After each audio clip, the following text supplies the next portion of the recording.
Mon rôle principal, c'est d'accompagner le staff, d'accompagner les joueurs pour tout ce qui est vidéo, data et pour vraiment rendre objectif tout ce qu'on peut utiliser sur toutes les différentes plateformes. J'ai commencé par coacher les tout petits et je me suis toujours intéressé à tout ce qui est vidéo. À un moment donné dans ma carrière, j'ai eu l'opportunité de rejoindre le staff de l'équipe première, mais vraiment en tant que support pour juste les accompagner sur tout ce qui est vidéo. Et à l'arrivée de Nicolas Frutos et David Verwilgen, j'ai eu l'opportunité d'arrêter mes études pour passer à temps plein et vraiment accompagner le staff en tant que coach adjoint et en plus tout ce qui est vidéo. C'était vraiment une bonne opportunité pour moi de me lancer là-dedans. Puis j'ai toujours été passionné également de data, de vidéos de matchs, revisionner les matchs, donc c'est vraiment super intéressant et je me demandais comment est-ce qu'on peut utiliser ça pour vraiment être le plus pertinent possible et vraiment avoir de l'impact, que ce soit vers les coachs ou vers les joueurs. On utilise les données de différentes manières. On a les données qui sont issues de la vidéo et donc après on utilise ces chiffres et ces indications pour dire aux défenseurs par exemple attention, ce joueur court X fois en profondeur, il passe plus souvent par la gauche, par la droite et ce sont des légères indications qu'ils peuvent utiliser lors du match. Ça permet d'objectiviser le point de vue et le regard de chaque personne. Toutes les choses sont très importantes. On a la vidéo, les datas, les données physiques, l'œil au bord du terrain. Donc ce sont toutes des choses qui doivent être vraiment utilisées ensemble. Et la data permet vraiment d'objectiviser ce qu'on voit sur le terrain. Ça permet vraiment de quantifier et de se rendre compte de la réalité des choses. Je pense que la data toute seule n'est pas utile, mais la vidéo sans la data maintenant à l'heure actuelle n'a plus vraiment de sens.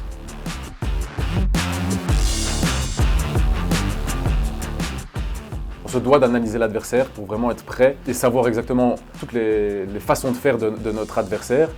En préparation et en académie, par contre, là, on travaille différemment. On va vraiment parler de notre modèle et vraiment essayer de toujours répéter nos principes de jeu. 1 heure après le match, on a notre analyse qui est complètement faite, ce qui permet au staff de vraiment préparer et vraiment se rendre compte de ce qui s'est passé lors de cette rencontre. Et puis, on bascule tout de suite sur l'adversaire avec énormément de vidéos. On analyse 3 matchs de l'adversaire avec notre propre matrice, notre propre rapport. Et en plus de ça, on a toutes les plateformes qui sont mises à disposition pour pouvoir utiliser les datas, les autres vidéos. À partir de là, la semaine découle et donc on n'a pas réellement de pourcentages qui sont établis, mais c'est clair qu'on a une partie de notre semaine qui découle de notre jeu, de notre match et de notre philosophie, mais également on vient adapter certaines choses par rapport à notre prochain adversaire. On a toutes sortes de données. Nico m'envoie des rapports qu'ensuite j'analyse et je regarde pour présenter au staff et on regarde vraiment pour présenter uniquement ce qui est pertinent. C'est vraiment ce qui est très important pour nous, c'est vraiment d'avoir en une lecture compris ce vers quoi on devait aller. On va vraiment avoir des rapports très concis avec une ou deux données qui vont être importantes sur le match. Donc quand on arrive au match, on arrive très souvent 3 heures, 3 heures et demie avant le match pour vraiment vérifier que tout soit prêt.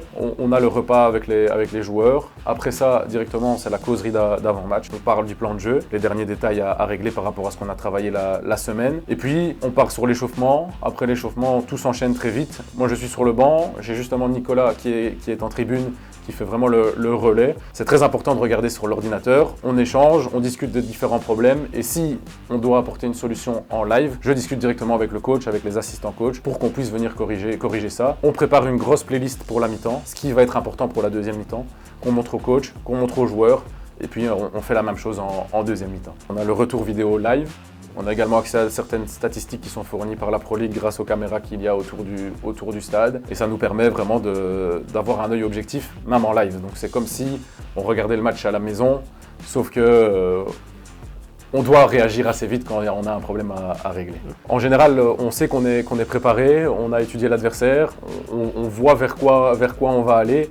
Et puis c'est plutôt de l'adrénaline vraiment parce qu'on se dit comment est-ce qu'on va réagir par rapport à ce que l'adversaire va mettre en place. Donc vraiment comme un jeu d'échecs, on doit être prêt et à l'affût. C'est ce pourquoi on travaille en fait, c'est pour gagner les matchs. Donc c'est vraiment la partie la plus prenante. Après c'est un job qui prend du temps pour le reste de la semaine. Il ne faut pas compter ses heures, il faut vraiment être très investi et essayer d'être réellement orienté solution pour apporter des solutions et pas avoir des problèmes partout et tout le temps. Il faut trouver des solutions pour amener au staff vraiment des outils concrets pour corriger ce qui ne va pas, pour appuyer sur ce qui va bien et donc on doit vraiment travailler sur ça. Après, on utilise le mot travailler, mais moi j'ai pas le sentiment de travailler parce que j'ai la chance de vivre de ma passion. Donc pour moi, ce n'est pas travailler, c'est purement du plaisir à chaque fois. Donc oui, c'est 7 jours sur 7. Durant les trêves, ce qu'on fait, c'est qu'on prépare les saisons suivantes, forcément. Donc pour la D1B, l'année passée, nous avions étudié la division pour savoir dans quel environnement on mettait les pieds.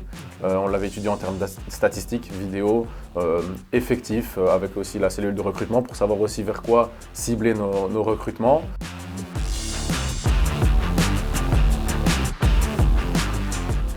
J'aime bien toujours savoir l'expected goal parce que ça permet de se rendre compte comment on a été dangereux, avec une finalité bien sûr, mais donc c'est vraiment une donnée importante. Certaines personnes regardent la possession ou ce genre de choses, mais pour moi c'est pas révélateur. Parce que la possession, ça veut tout et rien dire. Ça veut dire qu'on a le ballon, mais comment est-ce qu'on a le ballon? Il faut toujours remettre en contexte et avoir le ballon dans sa partie de terrain sans créer d'expected goal, par exemple, ça ne sert plus à rien. Donc c'est toujours la statistique que je regarde en premier. Et après, forcément, on rentre le match dans notre matrice d'analyse, dans notre rapport. Et 1 heure après, on a toutes les données, nos propres données, avec plutôt des chiffres qui représentent chaque moment de jeu. Et donc ça nous permet de nous rendre compte sur ce qu'on a fait, est-ce que c'était bien, pas bien. Et là c'est la deuxième chose que je regarde. La cellule recrutement a vraiment créé un modèle et un canevas de données statistiques, de data, pour savoir cibler les joueurs par rapport à nos besoins par poste. Donc c'est-à-dire que nous avons étudié la division en termes vidéo, statistiques et ce genre de choses pour avoir vraiment un recul sur la division et savoir ce qui est important. Et de là découle par poste un profil statistique qui est vraiment important dans notre façon dont on veut jouer dans cette division. Et donc on a toutes ces données qui forcément varient en fonction du poste, en fonction du profil aussi du joueur. Mais donc on veut par exemple pour la défense avoir tel profil sur l'ensemble des 3. Si un joueur a plus en ça, on va essayer de chercher plus ou moins dans l'autre domaine sur l'autre joueur. En collaboration de nouveau entre le coach, la cellule d'analyse, la cellule de recrutement, on se met d'accord sur le profil qui est important suite à l'étude de la division et puis on vient créer ce profil et c'est de là que part la cellule de recrutement pour recruter les potentiels joueurs. La data permet en effet de faire des changements pour se rendre compte de ce qui est vraiment important. Par exemple, l'étude de la division, on s'est rendu compte qu'il y avait énormément de pourcentage de buts marqués sur phase arrêtée, que c'est vraiment quelque chose d'important, ça évolue énormément dans le football moderne. Donc cette statistique nous a permis vraiment d'accentuer le travail en semaine.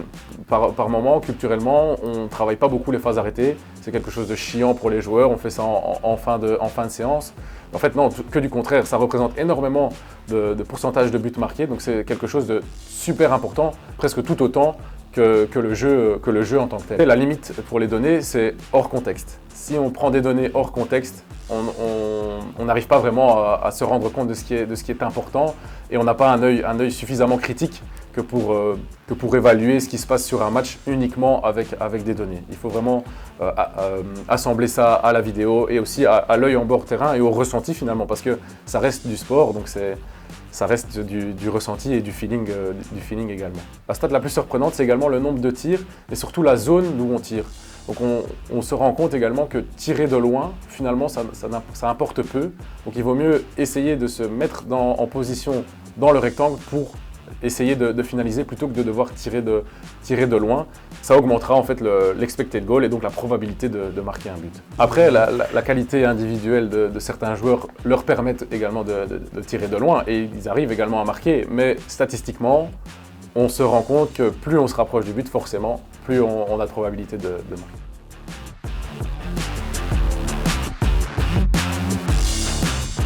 Je pense que la façon dont on travaille permet que ce soit pris en compte sérieusement parce que de nouveau c'est mis en contexte. Si ça n'était pas mis en contexte et qu'on tapait juste une feuille de données, je pense que ça serait quelque chose qui serait lu, mais après mis sur le côté parce qu'il y a tellement de choses à voir et à analyser que ça devient tellement compliqué.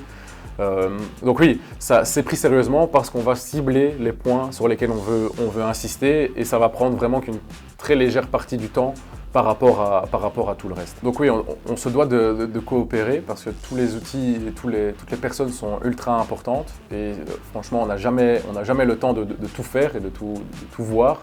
Donc c'est très important de collaborer. Comment on fait? On a plusieurs réunions qui sont organisées sur la semaine. Toutes les parties viennent un petit peu avec leurs données, leurs informations qui vont permettre d'évoluer dans la semaine.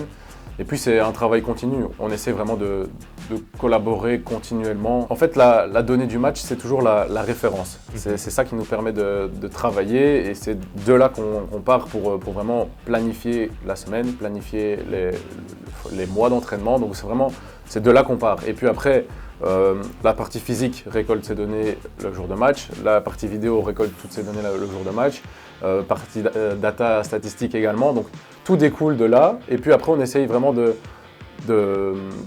continuer à faire ça la semaine avec nos propres outils, nos propres logiciels en plus de tout ce que la Pro League nous fournit, donc c'est vraiment du match qu'on part pour tout préparer. Toujours le lien entre les stats et le conseil, c'est toujours quelque chose de très bref, de très simple. Pour exemple, le match passé, 50% de leurs buts finissaient sur centre. Et donc on vient juste avec cet élément-là appuyer à la vidéo vers le joueur et c'est quelque chose de très clair, très impactant et en fait ils vont vraiment comprendre vers quoi on va. On ne va pas commencer à dire ils auront autant d'expected goals quand ils sont dans telle zone du terrain. On vient vraiment avec quelque chose de très simple. Nous, derrière, on a vraiment toute l'information avec beaucoup plus de détails, mais vers le joueur ou même vers le coach, on vient avec quelque chose de très simple pour que ce soit très, très clair et très reconnaissable sur le terrain. En plus, les joueurs sont extrêmement demandeurs d'avoir beaucoup de data, beaucoup d'informations sur l'adversaire. Ils sont très demandeurs, on essaie vraiment de canaliser ça pour être les plus pertinents possibles en fait. Il y a toujours différents types de joueurs, différents types de personnes qui sont plus ou moins sensibles aussi aux changements, aux données, aux data. Mais dans le club, on en a énormément qui sont demandeurs. Donc on avait observé en préparation du match que l'adversaire, lorsqu'il n'avait pas la possession du ballon, il était très performant et donc gagnait ses matchs. Par contre, à l'inverse, lorsqu'ils avaient la possession, perdait les matchs. Donc c'est une donnée qu'on a su utiliser en laissant volontairement le ballon à l'adversaire pour qu'ils aient forcément la possession et donc avoir plus de probabilité de gagner ce match.